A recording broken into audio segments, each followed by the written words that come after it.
Welcome to another episode of Just One More Fix. This is James. With me in this episode is Isaiah and Lacey. Hey. Hi. You can find us online at justonmorefix.com or on Twitter at justonemorefix. If you like us, head over to Apple Podcasts or Google Play and give us a rating and a comment. In this episode, we're going to talk about gaming jitters. And now, it's time to get our gaming fix.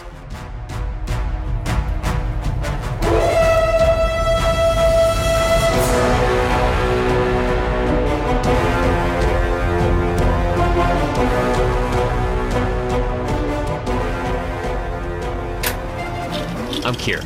And I'm Alyssa from In Defense Of, a proud member of the Gonna Geek Network, just like the one you're listening to now.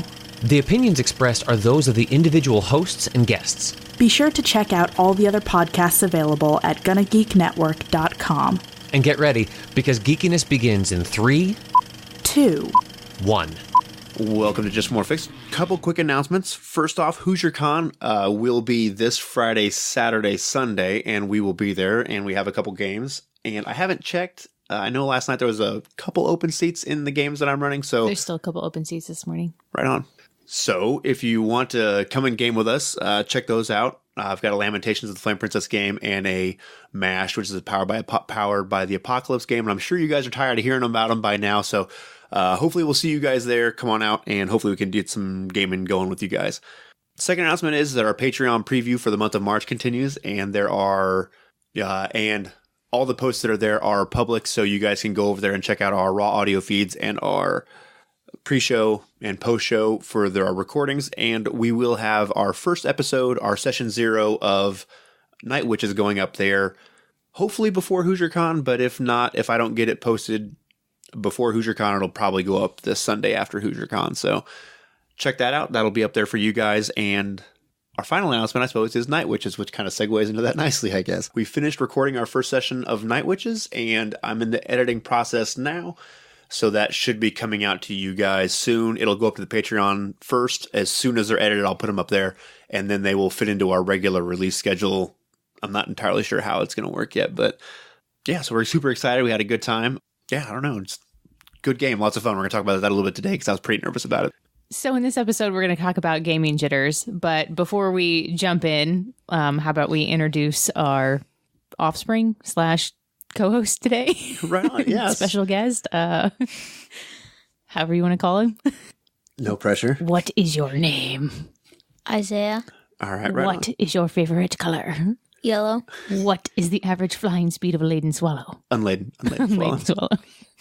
I mean, what is your quest? To seek the Holy Grail. Very good. You can stay on the podcast now. We don't have to throw you off a bridge or the balcony. We can throw you off the balcony. Okay, so there's a series of questions that we ask everybody that's on the podcast for the first time. So the first one is, who are you, obviously? So how long have you been gaming for? How old are you now? 12. Okay.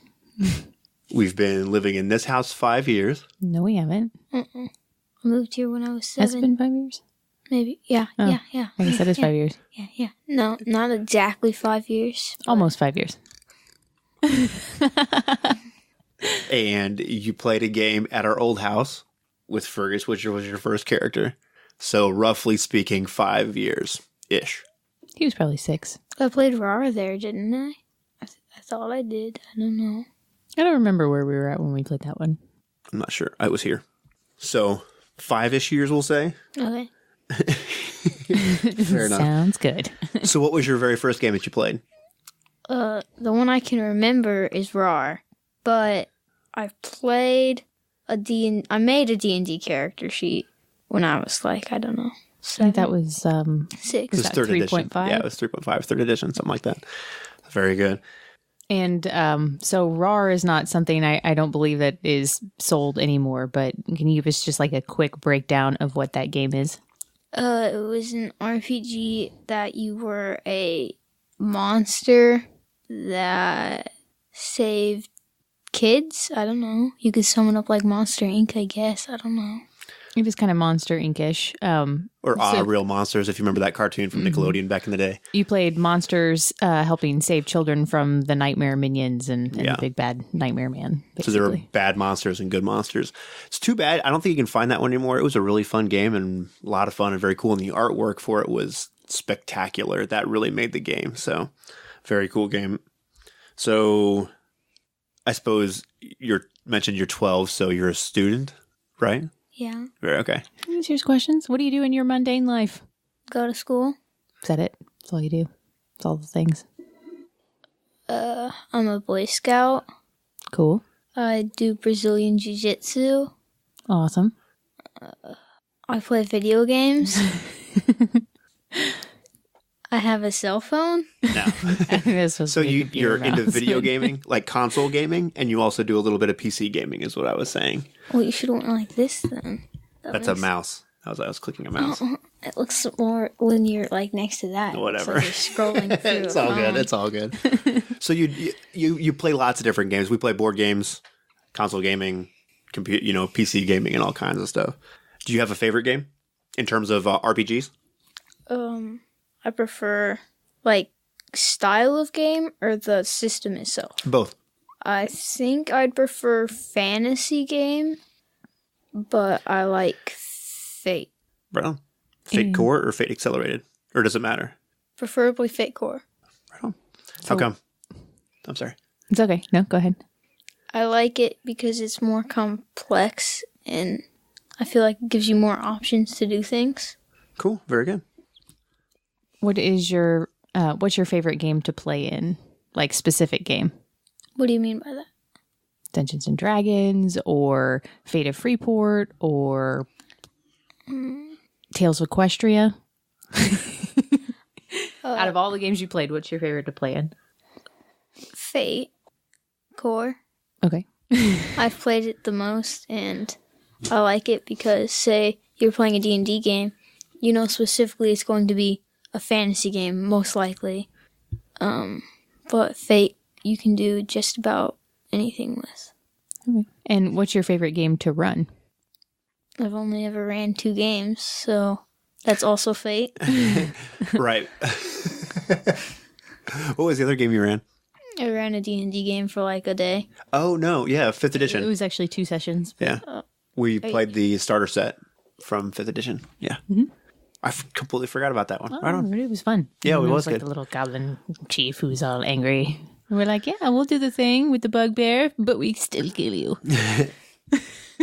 Part of the reason we have Isaiah here with us today is because we're talking about getting past being nervous running your first running games. And, well, it's been a really long time since I ran my first game, and it's been a pretty long time since Lacey's ran her first game. But it's been really recent since you ran your first one, so we thought it would be cool to have the perspective of a brand new budding GM. I guess to start off with, have you felt nervous about running a game before? Yeah, a little. The last one I ran because Liza and Zeke were in it, so I didn't want to make them disappointed about it, so. Right on. Yeah. Like, a lot. Right on. Well, I don't remember feeling nervous about running games. I mean, it's like a vague memory from way back in the day, but I haven't felt nervous about running a game in a long time. And I don't know if it's because of the tone of the games or different styles of games or just pressure about who I'm running for maybe.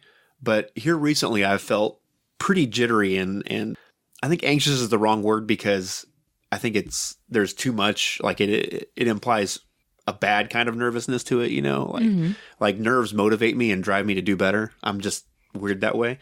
But okay, so I thought we might just talk about first off if you could nail down very specifically what were a couple of things that actually made you nervous. Like if you had to pick the top 2 or 3 things that made you nervous about running the game, what would they be? And I thought we might just kind of go around.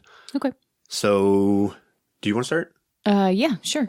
So what has made me the most nervous when running games is kind of a 2-pronged thing, but not knowing the system well enough and not feeling like I've really mastered the system before going to run something. And as a second part of that, not feeling like I have the system mastered better than everyone else who's sitting at the table.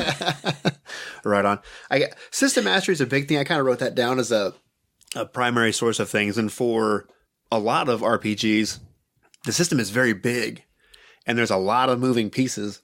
And I never thought of it in terms of someone else knowing it better than you, which I kind of guess that factors into the way I think about it. But I guess I felt that with when I started running Degenesis, because that's a big system. And a lot of the games that we've ran recently, they're not very complex. They're pretty straightforward. They're either Fate or Powered by the Apocalypse stuff or Lamentations. And those are pretty clean systems, you know? Right. And I had a good system mastery of those, but I do know when I started the Degenesis game, it's huge. Like there's like 600, 800 pages of stuff to go through, right? And I guess the one thing that helped me in that case was that no one at the table had any idea about that system because we'd never played it before. Right. So that was a big thing that set me at ease. I think that's a big block for, I know it is for me, so I would assume it is for other people too when it comes to running like D&D style games. Right. Because there is a lot of system there, and it's kind of a bit of a barrier to people that are newer to GMing if you don't really know all of that. And not just like rules lawyering, but I mean, everybody, you know, wants to get the most out of the points that they've allotted to skills and feats. And so, you know, they can be a little bit crappy sometimes if you're not doing it correctly. Right. And it's always awkward to be at the table when you're like, okay, well, we're going to do this. And somebody's like, well, that's not how it works. Right. You know, There's another piece of it too, is that when you build a challenge and you think something is going to challenge the players, and then someone at the table busts out a feat or a spell that you had no idea existed or how it worked, and they just wipe the floor or run the table with your monsters and like, oh, okay, next challenge. And you're like, well, that was the challenge. That really wasn't the boss fight. I promise that wasn't the boss fight at all. I've got another boss fight lined up. You know, it's just a terrible feeling. I think it's easier to have those situations when it's a bigger system. Now, sometimes the dice are just against you and they just crit, and there's nothing you can do about that. But did you feel any of that with running? Like, so you ran Fate and it was Fate Core. Did you feel like you had a good grasp of the system when you ran it, or no?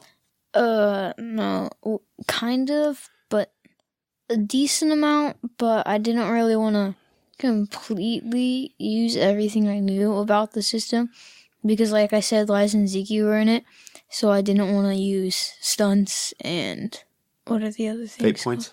Not fate points. I would be okay with using those, but is there another thing besides stunts that's like complicated? No. We had some difficulty creating aspects, but I think that's just because trying to explain them to Ezekiel and Eliza because they're younger. Mm-hmm. But so I guess what I'm asking is, do you feel like it would have made a difference if you started with Fate Accelerated and kind of, because it's there's less there than there is in Fate Core, and then eased into Fate Core maybe?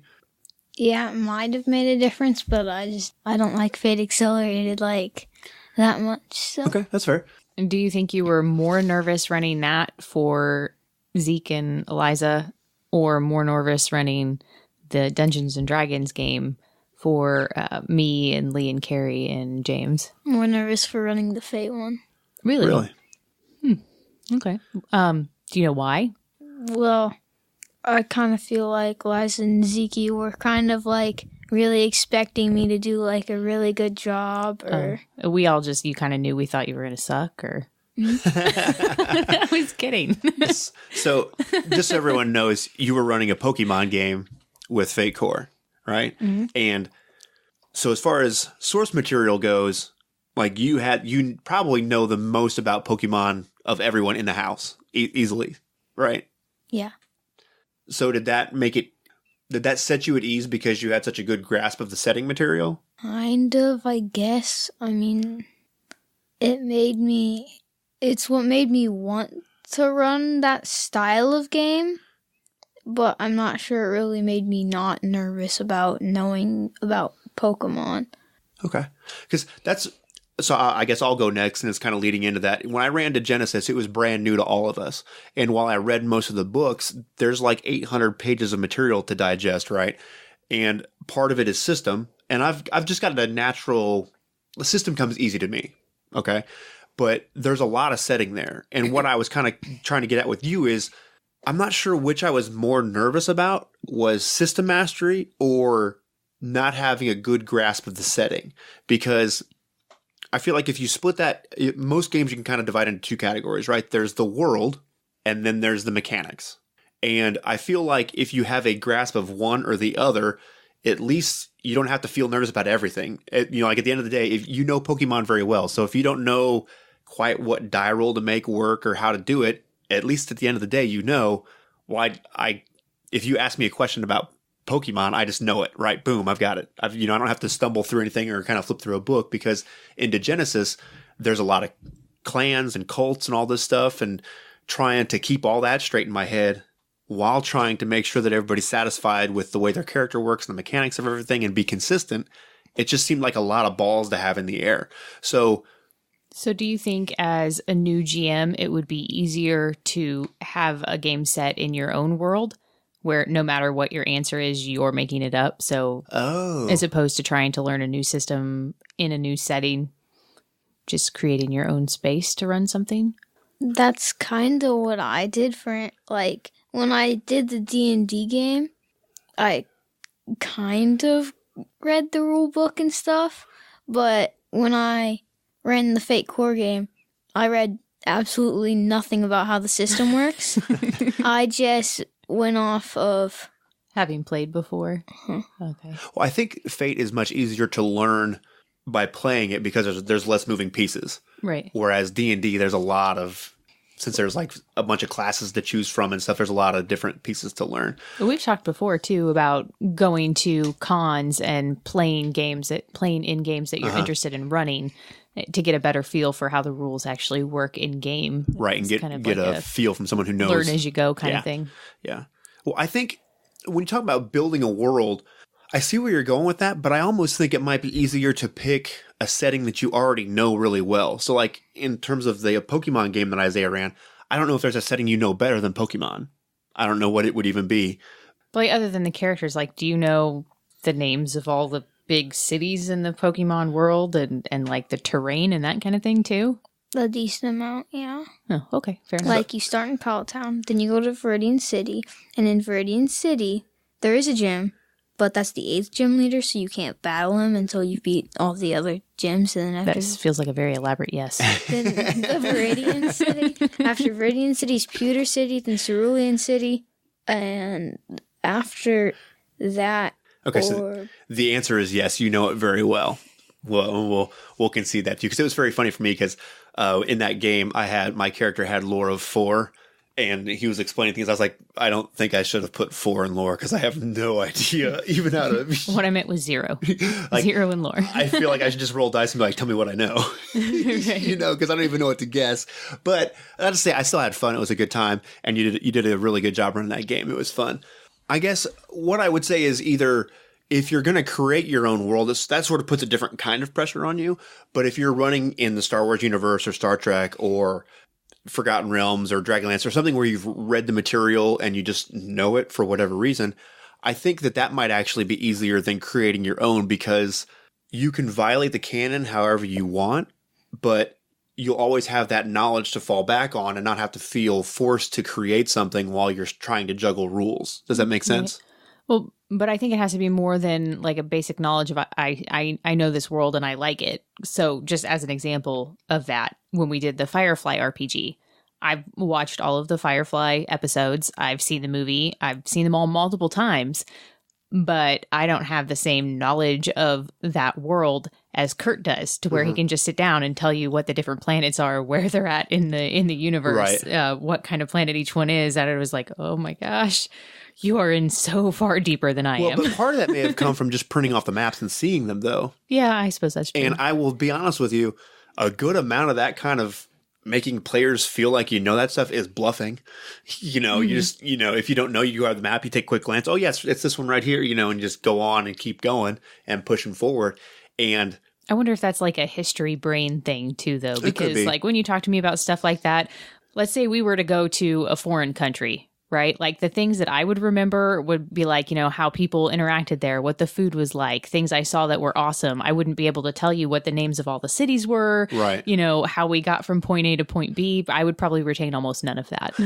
So it may just be how your brain works and like how you process that stuff, which... That's the only reason I know the Pokemon towns is because, I've seen the map enough times that I just kind of know where things are. It's almost like a little more photographic. Like, I don't know the names of some of the towns, but I know the types. There's a ghost town, for instance. The different types of gyms that are there and which order they go. I guess that's...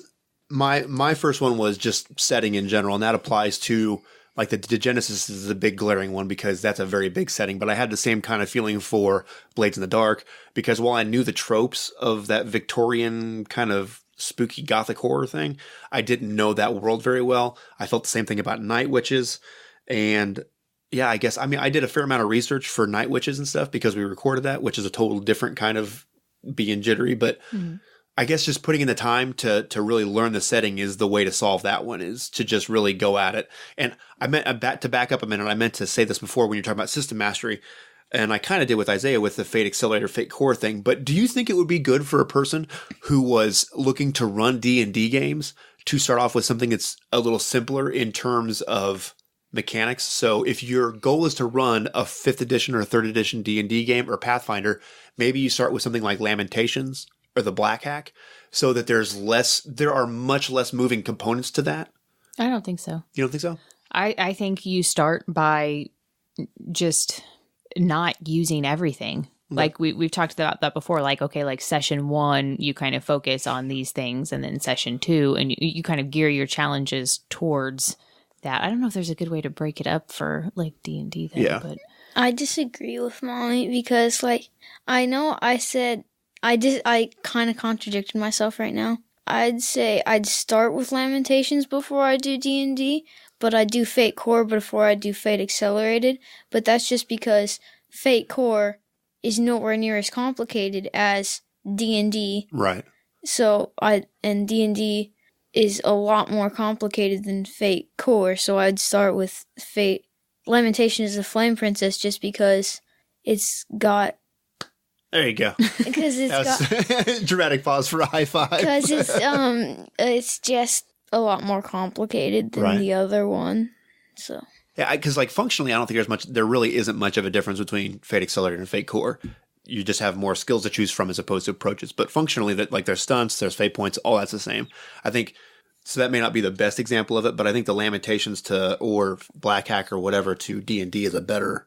just the sticking point for me is if you start with that, why would you bother transitioning to anything else? I would like my job to be more difficult if you could. I mean, I know there are people out there that just really like crunch. Right. But it's kind of... Well, I don't disagree with to you. To me, it's like, if I'm playing Lamentations, why play D&D? If I'm playing D&D, why play Burning Wheel? If I'm, you're just adding levels of complexity to my life. All I'm saying is like for me personally, I'm not too terribly interested in running a 5th edition game at this stage of my gaming career, right?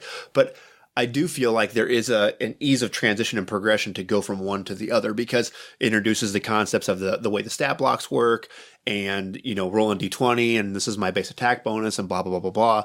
There's less spells to choose from. It is just a much cleaner and more streamlined game, but it still draws on all those classic D&D Pathfinder tropes of how the game itself works, I guess. Well, I guess you can limit some things by just saying, okay, in this session, this is the first game I'm going to run, you guys are all going to be dwarves.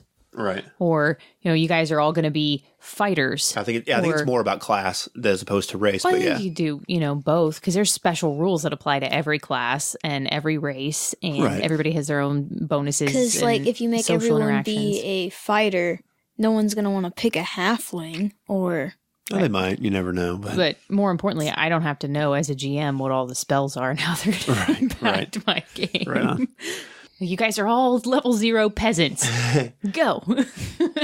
If you had to pick one, the biggest thing that you were nervous about in running that game, what would it be? Not being prepared for anything. Like, when I ran that, I literally had Pokemon made, and that was it. I had to make everything else up from scratch, and it was more fun that way, but I just wasn't prepared. So, did you have the story prepared, or no? No. If you had to do it again, would you do any prep in advance, or would no? You do Probably not. Okay. Why? I just like it better that way. It adds more surprise. Because if I have everything planned out and then they just do something that was not at all expecting what I was expecting them to do, then it's all just messed up, or they're going to get mad at me or something. I don't know. Okay. Right on. So you don't want to put them on the rails? Is basically what you're saying. Right. Do you know what that means?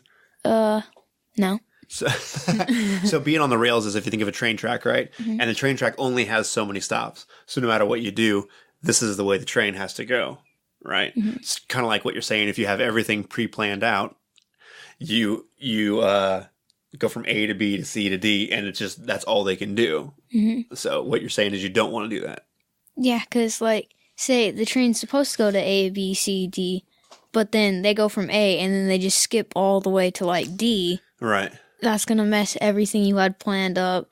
And let's say after D is E and you have a boss fight and they're still level 2, then you slaughter them all. yeah. I am a total seat of my pants gamer for the most part. I do a little bit of broad stroke planning, but I am totally not, pretty much in line with what's going on over there. To me, it depends on the game and just what the feeling is of what we're doing. So for like when I ran that Dread game for you guys, I had that pretty much entirely planned out down to scenes for each player. But that is a little different because it's you don't exactly have pre-gens for Dread, but you can ask questions in a very leading way to create known difficulties. You may not know exactly what it is, but like for your character, James, in that game, one of the questions was, you have an affliction. Tell me what it is and how it impacts you. So I've given you a handicap. I may not know exactly what that handicap is going to be, right? But I can make sure that there's some kind of scene that you're going to be involved in, and then I can take whatever specific piece of information you give me and tie that into what I've already got planned. And then there was a beginning, a middle, and an end. And well, I didn't know exactly what direction you guys were going to go in, just knowing you as people and knowing the character roles that I put you in, I was pretty sure right how some things were going to go. So that made it a little bit easier. But then going from that to the complete, basically zero prep that was Bluebeard's Bride was probably the most anxiety I've ever had about a game. I'm not even going to call it jitteriness. It's like full-blown anxiety. I could pretty much barely breathe through the entire game that I ran for you guys. With Bluebeard's Bride, was it only because it was zero prep, or was it because that game is very much a zero prep kind of game? It was a little bit that I'd never run a Powered by the Apocalypse game before as well. So I wasn't very familiar with the different kinds of moves and the whole succeeding with a cost thing can be a difficult thing to make up on the fly, because you want to try and incorporate that, but you have to come up with it on the spot how it's going to be more difficult for that person, but they still succeed, and it's not an abject failure, and how exactly you do that in a horror game and the different, and you don't want it just be like damage every time. Like, okay, you succeed, but you take a trauma. That's boring. Like occasionally you want to have something a little bit more intriguing than that. So that was part of it. And then another part of it was just, there is literally nothing planned. Like, you described this key to me, and then I'm supposed to come up with an entire room and, like a villain and an encounter that's going to be meaningful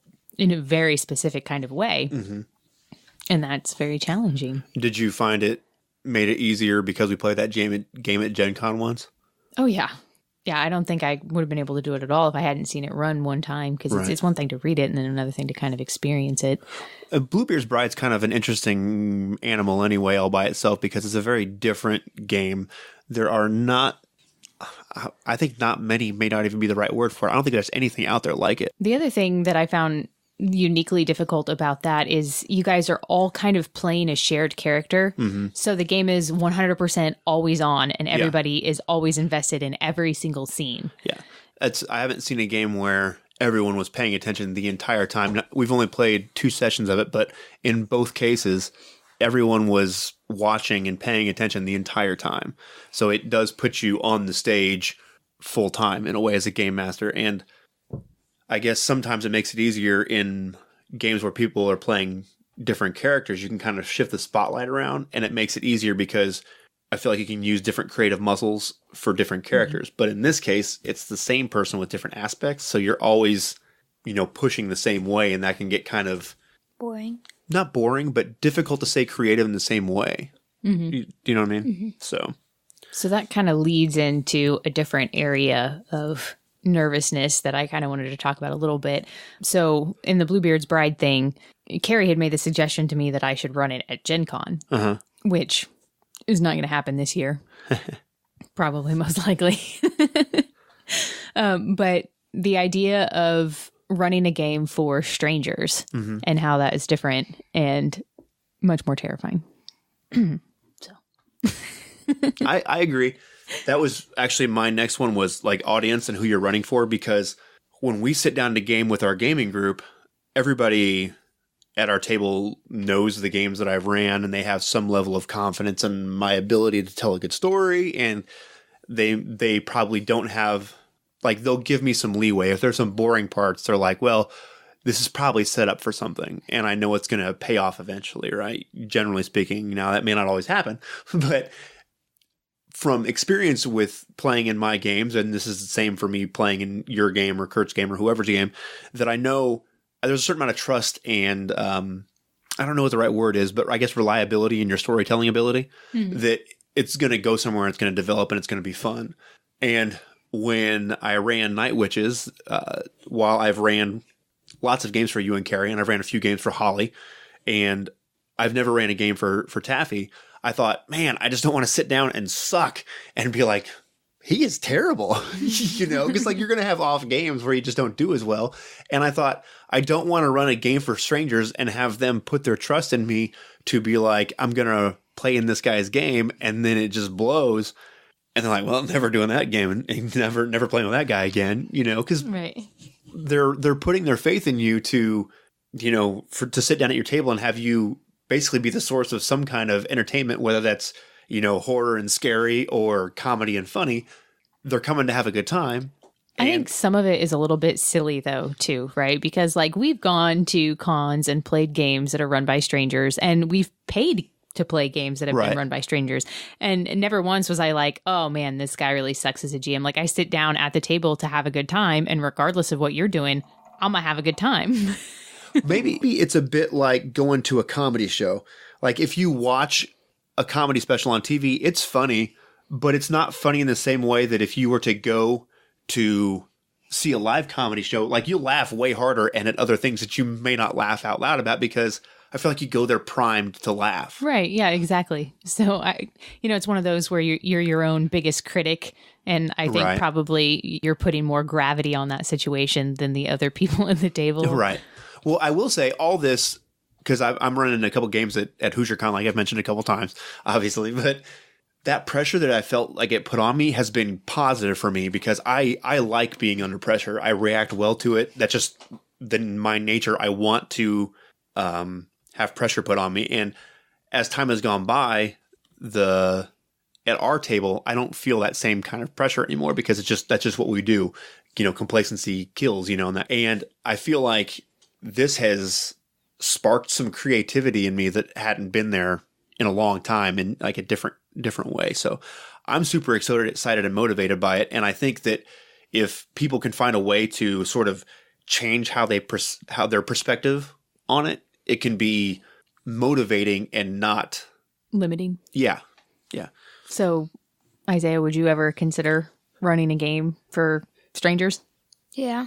Yeah. I like playing in a game for complete strangers. Besides, I was with you that one time. I liked it because I know, like here, I know just about everyone's personality. But when I was there, everyone had a completely different personality that I had, like, never seen before, which made it more fun, I feel like, since... You could be surprised. Mm-hmm. Like, I played a doppelganger character, and I had to dress up as a chicken. And that was awesome. A cockatrice. A baby cockatrice. And then go better known as a chicken. It's like a war chicken. It breathes fire, doesn't it? I think it does. I think that one did. I don't know if that's a common cockatrice attribute. I'm not well studied on the mythological creatures. The next big one for me, I was going to go with audience and running games for people you don't know, but my next one after that is the tone of the game. So Bluebeard's Bride, I haven't ran it, but I realized that after playing it, I don't think it's exactly my storytelling voice, so I backed off of that one. Air of gravitas. Yeah. That's not present in your usual fantasy, hi-ho, off to adventure kind of. So I don't feel like that one was in my normal storytelling voice. Not that I couldn't do it, but we were going to be exposing people to it for the first time, so I didn't want to. If I know I'm not the optimum storytelling voice for it, I don't want to do it to expose people to it for the first time. Does that make sense? Mm-hmm. So The ones I'm thinking of, though, were like Night Witches and Mashed was a big one that I was very nervous about because, one, both of those games were historical in some kind of a way, and I wanted to do the history of that justice and not cheapen it and make it feel like tangible and real and impactful. But like the tone of those games is very different than what we ran. Mm-hmm. Now, like MASH is pretty stark because in most games you run around and break things and kill things, and MASH is about putting them back together and the drama and trauma that comes with that. And when I ran that game, or when I was thinking about it, it was one thing in my head. And then when I ran it, it became something totally different, which was really cool and refreshing because as it turned out, that game is a lot more near and dear to me than I thought it would be. But I guess I just wanted the experience of reading and the game that I envision to live up to what I brought to the table. And I don't know, the only way I got past that was just by kind of throwing caution to the wind and saying, let's drive it like a rental and see what happens, right? So something that's very specific and is giving quality material makes you more nervous because you want to do it justice because it's something that you personally really took an interest in. Yeah. And then I think, like, if you think about a Lord of the Rings game or something like that, right? You want to do a good job with it, obviously, but you're not paying homage to anyone that lived this experience. Right. You know, there were no dwarves that died at the Battle of Five Armies. It's not a real thing. Do you know what I mean? But like in terms of Night Witches and Mashed, those were real people. I want to do a good job and do it justice and sort of have it be like this larger than life moment that it really was. Does it make sense? Yeah. I don't know that I have good advice for how to get past that other than I watched some documentaries on Night Witches and I watched some episodes of MAShed, which isn't exactly a historically accurate thing, but it kind of captures the feel, I guess. And then I started to try to internalize that stuff and then just was like, all right, let's just do it. And just threw caution to the wind and, and went for it. And I think that's a big piece of all of this stuff of getting past these jitters is that you just at a certain point have to just be like, I'm going for it. You know what I mean? Mm-hmm. So have you felt anything like that at all? Or where you really want to do the content justice and that put pressure on you? I had some of that with the Bluebeard's Bride too. Like, it's just something I thought was really amazing. And the first game we played in was so cool. And I was like, I don't know if I could do this. So is there anything that you did specifically to try and push past that? Or was it just... pretty much like you said that I should do this for HillCon. And so then I felt I felt obligated to you to run it at HillCon. So then I was like, well, I guess I'm doing this thing. So yeah. So sometimes you need someone to a little to prod you. Like, hey, I signed you up to do this. Congratulations. Well, maybe that's the way you do it. Maybe you sell the game to your players about how awesome it is, and then if you're having trouble like being motivated to do it, and you've sold them the game well enough that they will prod you to bring the game to the table and to make it happen and to get it to go. I'm not sure you should rely on that though. No, probably not. But it is something that you could do. Because also the more excitement you build up around the game, the more likely people are to request it. Because that's something that I am guilty of, is if people don't talk about a game, I'm less likely to bring it to the table. Unless it's something I'm really motivated for. My number 2 would have to be playing for younger people than me. Because, like, usually when you play for an older person that's older than you, they've probably played it before, so they might expect you to do like decent, but I feel like when I'm playing with younger people, they're expecting me to do like really, really good. So it makes me nervous because I don't really want to disappoint them. Okay. And then be like mad at me. So because they have high expectations of you because you should know more than them. Right. Well, like, is it just that though? Or is it that you want them to have, they don't have gaming experience, so you want them to have a good experience so that they'll continue to game? Like, you don't want to be responsible for their shitty gaming experience. Yeah, kind of that too. Like, that makes sense. I don't know. I'm usually more nervous running games for people that have been doing it longer because I feel like I'm not going to live up to whatever gamer expectation that they have somehow built up in their head.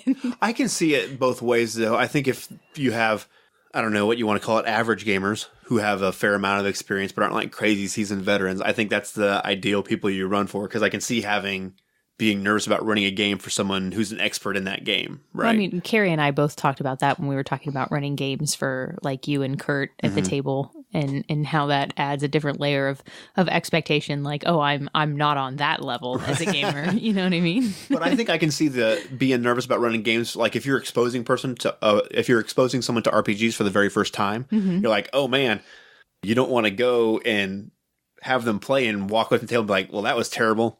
Never doing that again. Right. Because I've seen stories like that before. People like, yeah, I've tried Dungeons and Dragons once, but it was awful. And we died in the first 15 minutes and it was stupid. And we spent all this time making characters to do nothing. I can see that putting a different kind of pressure on you, but I don't know. The only way to push through some of this stuff as I talk about it is to just suck it up and do it.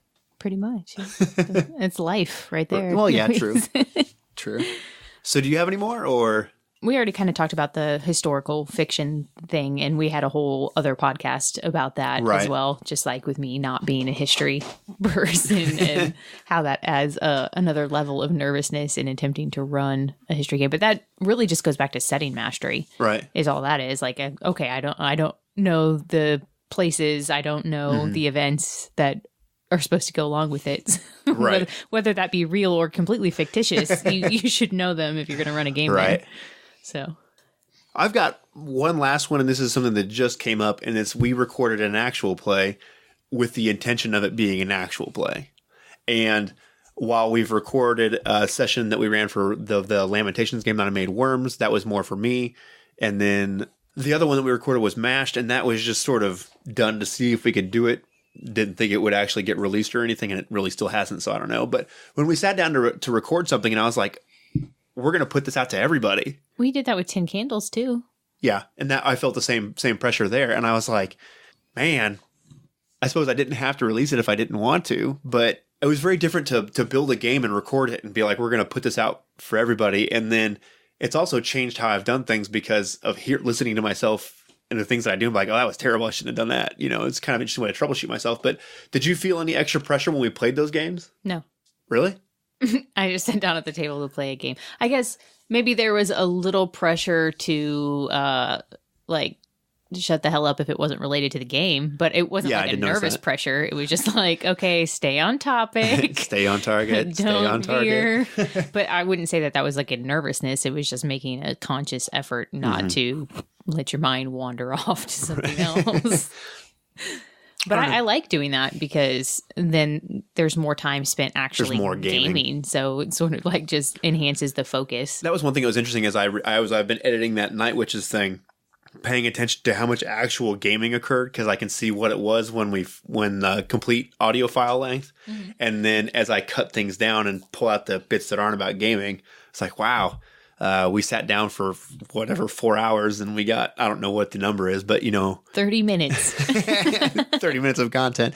It was just kind of weird, but I don't know. It was, I guess, doing something for an audience, which I know most people don't do, but there's lots of streamers and podcasters that are recording games now. And it was just an interesting moment for me to experience as a game master, of realizing that I was producing something that would hopefully have entertainment value to people that weren't at the table, which was just an interesting thing. Do you have any thoughts about that? Mr. I get nervous talking to anyone through any form other than real life. No. Nothing. Would you do an actual play? Like, play a game that's being recorded? Yeah. Yeah, why? Would you run one? Maybe, I don't know. As his lips were like moving before you started talking. It's all good, man. Not currently, because I'd like to be able to know how to run and do things better with the systems I know decently before I go ahead and run another game. Like, I've ran 2 games. One I kind of just quit, and the second one I just ran my first session within this past week. So I guess to bring this thing all to a close, if you had one piece of advice to give new GMs that were nervous about running games, what would it be? I want to say don't be prepared for them to do something immediately. like how I said, don't come prepared, but that's not always the best. That's not the best option because I know there are different types of people. Like some people like to be prepared for everything, and I'm just not one of those people. But kind of, so like what you're saying is you can't actually be prepared for everything. Yeah. Don't come into it with a preconceived notion that they're going to do something. Is that what you're, okay. I think that's fair. Yeah. I'm 100%, because I think if you go into it expecting they're going to do something and then they don't, you're kind of like, what do I do now? What do I do now? I would say that nobody's expectations at the table are as brutal as your own.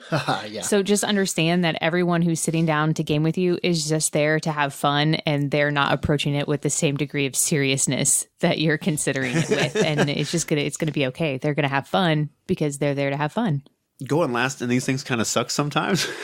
We took all the good answers. I think it comes back to what I said before, is at a certain point, you just have to decide, I'm going to do this, and set your mind to it and just throw caution to the wind and let it go. And I think a lot of that comes back to knowing what you said, is that everyone is sitting down to have a good time. And unless they're a turd, in which case, if they are, don't game with them. But if you know everyone is there to have a good time, you can kind of throw caution to the wind in a lot of ways and just let things ride and see what happens. And along with that, throwing caution to the wind, if you don't know what to do, then throw it back at your players and ask them, because they are probably one of your best sources of inspiration. And once you actually get the game to the table, is to just ask them interesting questions and react to what they say. And that sort of takes the pressure off of you and gets you to actually playing the game and running the game and moving things forward when you don't know what to do. That's what you did with the Harry Potter game that me, Julian, Eliza, and Jack were all in. You were not doing like anything. You just give us a clue, and then you just go along with whatever we said. Like, we saw a dude in the library stealing a book. We followed him. We found magic dust spores. So you said that there was a thing in the basement, so we went into the basement. And then turns out that the evil vampire can turn into mushrooms. So in the basement, there's a mushroom farm. Actually, the vampire was buried in the soil underneath the mushrooms, but yeah, pretty much close. And then the vampire gets wet. Right. And that is the essence of me running games right there, is just I lay out a premise and then I react to what you guys do. That's you have decoded my game mastering already. Well played, sir. Well played. I feel like this is a lead up to the next game where Isaiah's going to be like, I'm just not going to do anything. Do with that, huh? Right on. Well, let us know what you guys think. If you guys, I just see a lot of people online post things about, hey, I'm about to run my first game. I'm super nervous. What do I do? And I hadn't felt that in a long time. And with all these games that we've been running here and HoosierCon coming up, I started to actually feel a little bit of that and was like, wow, this is different, and thought we might bring it up here. So if you guys have felt anything, or not felt anything, are you guys dead inside like me? If you guys have felt anxious about games or had that pregame jitters, let us know, and what you did to get over it and get past it, and any cool things that have come out of it, because I've had lots of creativity come from my nervousness and jitters, because I tend to be provoked and prodded on by it. So let us know. You can hit us up at Twitter at JustMoreFixed, or you can email us or comment on any of the posts or wherever we're found, and we'll track it down and give you guys a shout out on the show. So I think that'll do it for us this week. Quick Gun and Geek promo for The Legends of S.H.I.E.L.D., episode 233, Principia. The Legends of S.H.I.E.L.D. director SP, Agent Lauren, and consultant Michelle discuss the Agents of S.H.I.E.L.D. Season 5, 13th episode, Principia. It's kind of a weird word there. They also run down Marvel's new roundup and discuss listener feedback. The agents reveal the new Legends of S.H.I.E.L.D. Amazon Alexa skill, review the story behind the Principia ship name, debate if the team should try to save Coulson, discover Deke's IQ, ponder Ruby's plan, welcome Candyman, and applaud Yo-Yo's non-inspiration porn recovery. You can check them out on the Gun and Geek Network, and that's Legends of S.H.I.E.L.D. episode 233. Well, I guess that'll do it for us. So, like I said, drop us a line if you guys have any cool moments or how you got past your jitters or weird things that came out of it, and let us know. Other than that, hopefully we'll see you guys at HoosierCon. Don't forget to check out our Patreon and the free preview there going on this month. And I guess we will see you guys next week.